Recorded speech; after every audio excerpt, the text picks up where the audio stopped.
অনুরোধ জানাতে চাই, আজকের এই সম্মেলনে এর আগেই ব্যবস্থাপনার পক্ষ থেকে অনুরোধ করা হয়েছে কেবলমাত্র বাংলাদেশের জাতীয় পতাকা ছাড়া অন্য কোনো পতাকা উড়াবেন না।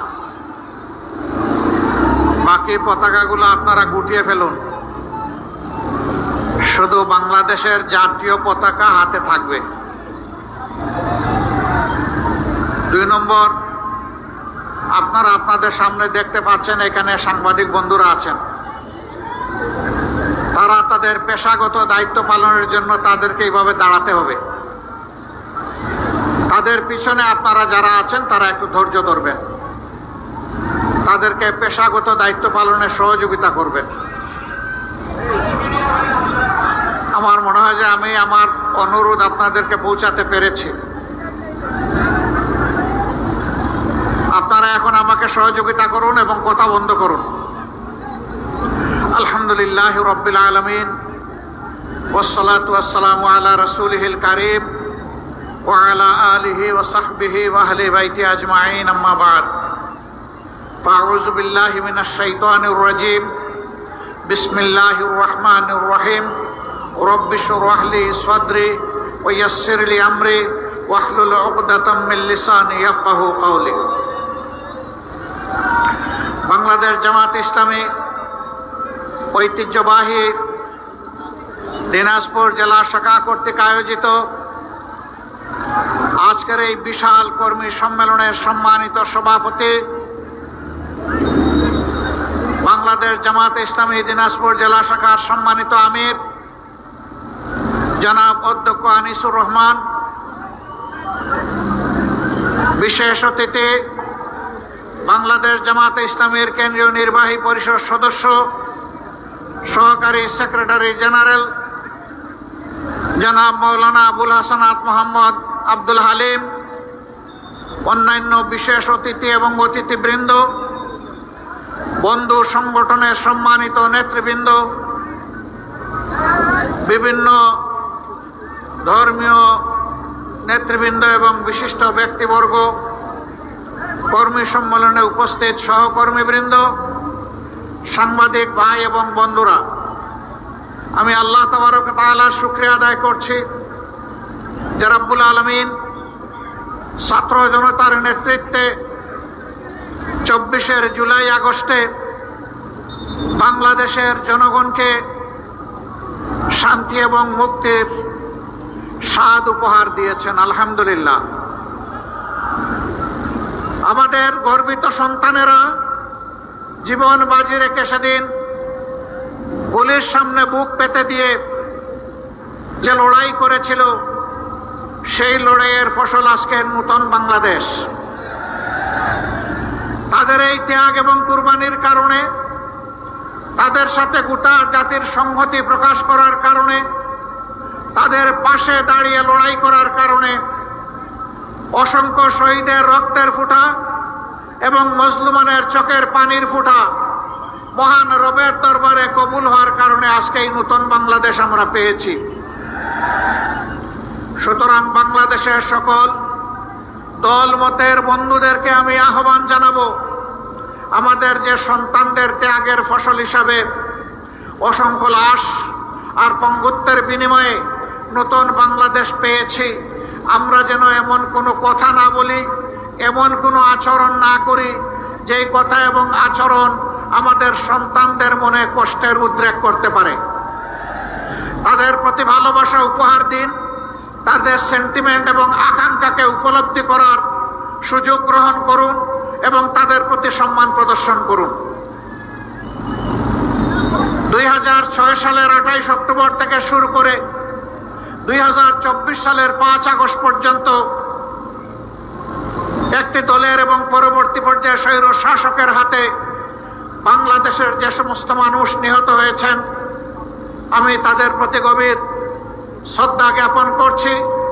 মাহমুদের দরবারে দোয়া করছি আল্লাহ যেন তাদেরকে শহীদ হিসাবে কবুল করেন। যারা আহত এবং পঙ্গু হয়েছেন তাদের প্রতি শ্রদ্ধা এবং সহানুভূতি জ্ঞাপন করছি। আল্লাহ তাআলার দরবারে দোয়া করে আল্লাহ তাদেরকে সুস্থতার পরিপূর্ণ নিয়ামত দান করুন। প্রিয় দিনাজপুরবাসী, সহকর্মী ভাই এবং বোনেরা, আপনারা বড় মজলুম ছিলেন, পুরা সংগঠনটাই মজলুম ছিল। একে একে চোখের সামনে আমাদের শীর্ষ 11 জন দায়িত্বশীল নেতাকে দুনিয়া থেকে নির্মমভাবে বিদায় করা হয়েছে। 5 জনকে ফাঁসির কাস্টে ঝুলানো হয়েছে, বাকিদেরকে মৃত্যুর দিকে ঠেলে দেওয়া হয়েছে। শহীদ আমিরে জামাত মৌলানা মতিউর রহমান নিজামী থেকে শুরু করে সাবেক আমিরে জামাত অধ্যাপক গোলাম আজম এবং কোরআনের পাখি আল্লামা দিলওয়ার হোসেন সাইদি সহ সকলের প্রতি এই নির্মম আচরণ করা হয়েছে। তাদেরকে মিথ্যা অভিযোগে সাজানো আদালতে পাতানো সাক্ষী দিয়ে দুনিয়া থেকে তাদেরকে বিদায় করা হয়েছে। তাদের অপরাধ ছিল তারা দেশকে ভালোবাসেন, তাদের অপরাধ ছিল দেশের মানুষকে তারা ভালোবাসেন, তাদের অপরাধ ছিল তারা একটি দুর্নীতিমুক্ত একটি সুষম বাংলাদেশ তারা দেখতে চেয়েছিলেন। তারা দেখতে চেয়েছিলেন একটি মানবিক কল্যাণ রাষ্ট্র। এটাই তাদের অপরাধ। যারা চুরি চামারি ডাকাতি করে, যারা কোন দর্শনের সাথে সরাসরি জড়িত, যাদের কুৎসিত কাহিনী প্রতিদিন মিডিয়া এবং পত্রিকার পাতা ভরে যেত, তারাই এই সমস্ত ভালো মানুষগুলোকে সহ্য করতে পারে নাই। তারা চেয়েছিল তাদের মতো সারা বাংলাদেশের মানুষ খারাপ হয়ে যাক, রাজনৈতিক দলগুলো জনগণের সাথে তাদের মতো প্রতারণা করুক, ধোঁকাবাজি করুক, মানুষের জীবন ইজ্জত আর সম্পদ নিয়ে টানাটানি করুক। বাংলাদেশ জামাতে ইসলামী আল্লাহকে ভয় করে বলেই এই সমস্ত কুকর্মের সাথে জড়িত ছিল না।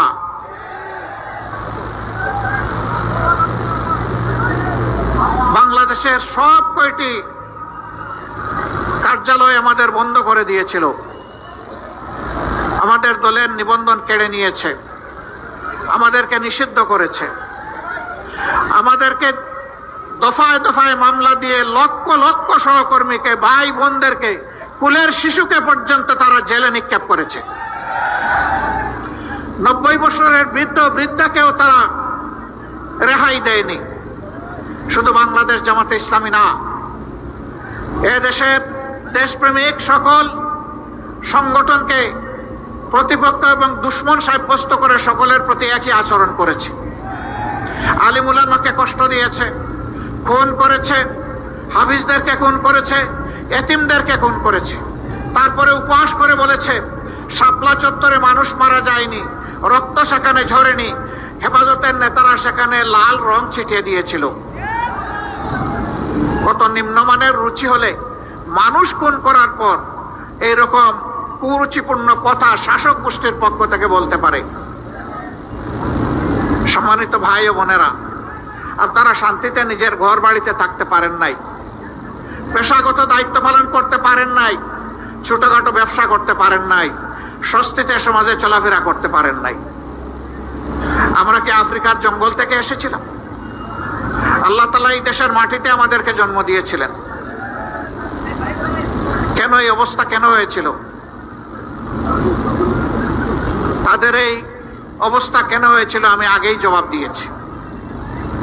তারা ধারণা করেছিল নেতৃবৃন্দকে খুন করে, কর্মীদেরকে খুন এবং গুম করে, পঙ্গু করে, জেলে দিয়ে, ভয় দেখিয়ে এই সংগঠনকে তারা স্তব্ধ করে দেবে, মাটির নিচে পাঠিয়ে দেবে।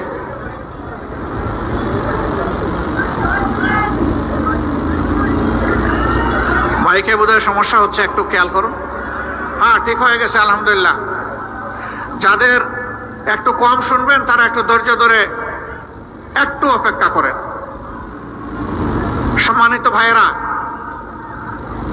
এরকম একটি তাণ্ডব জাতির উপর দিয়ে তারা চালিয়েছিলেন। তারা বলতেন গণতন্ত্রের দরকার নাই, উন্নয়ন হলেই চলবে। উন্নয়ন করতে গিয়ে তারা কি করেছেন?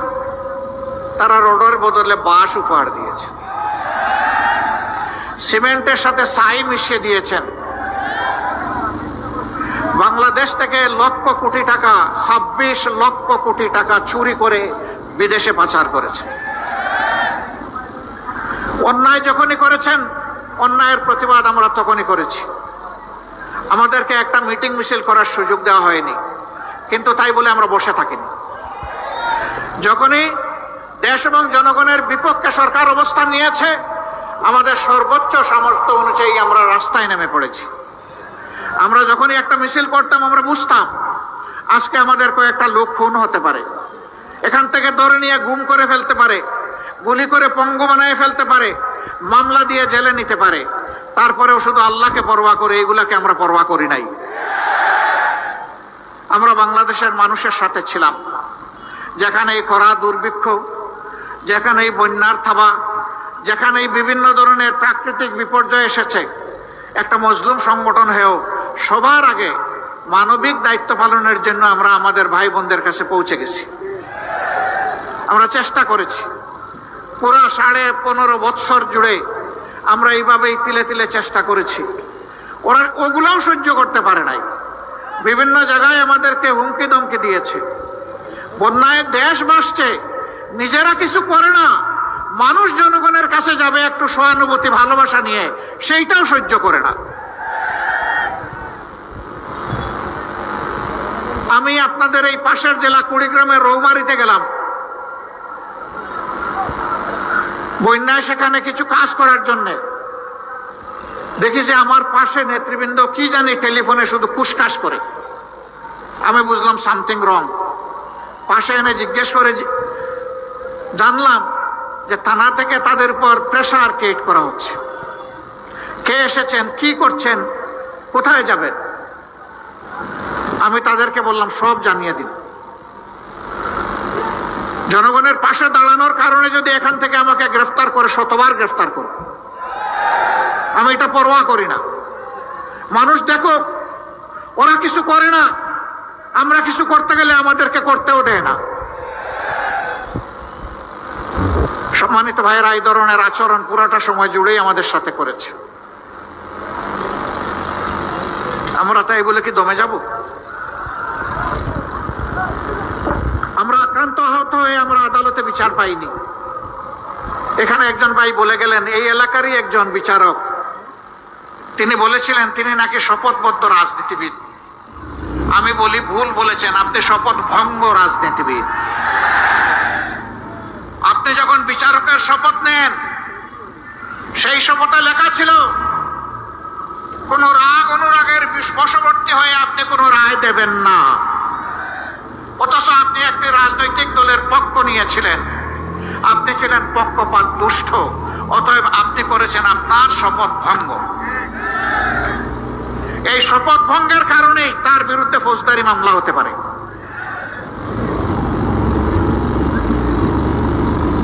এইভাবে তারা বিচার বিভাগকে ধ্বংস করেছে, নির্বাচন কমিশনকে বশীভূত করেছে, গোলাম বানিয়েছে। বাংলাদেশের মানুষকে তারা চেয়েছিল তাদের গোলাম বানাতে। আল্লাহ তাআলা আমাদেরকে মুক্তি দিয়েছেন।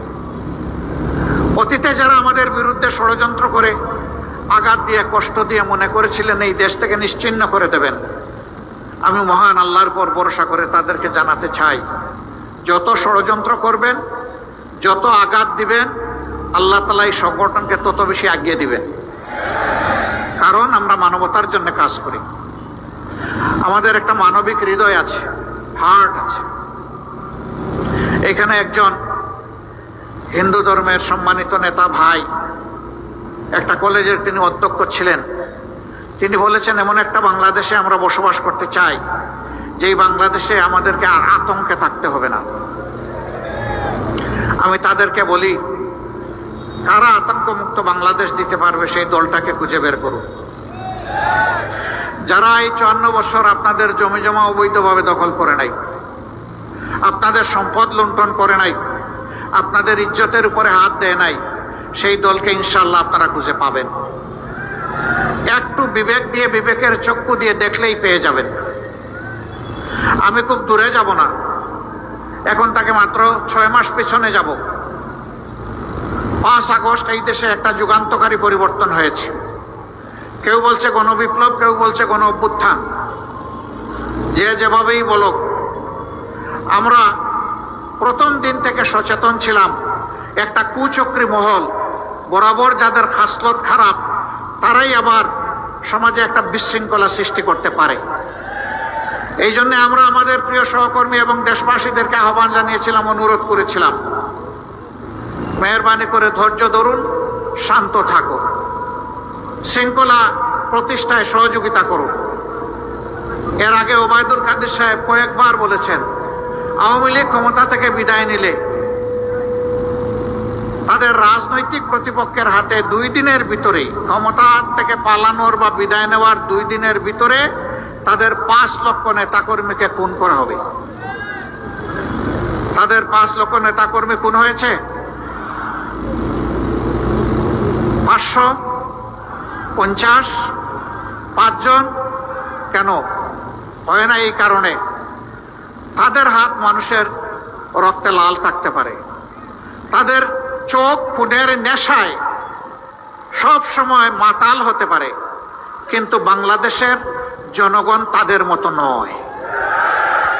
এদেশের জনগণ তাদের দেশকে ভালোবাসে, তাদের মাটিকে ভালোবাসে, এই জন্য দায়িত্বশীলতার পরিচয় দিয়েছে।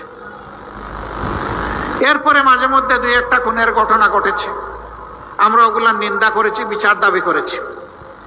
আমরা চাই না বিনা বিচারে যে দল ধর্মের মানুষ হোক, একজন মানুষকে খুন করা হোক।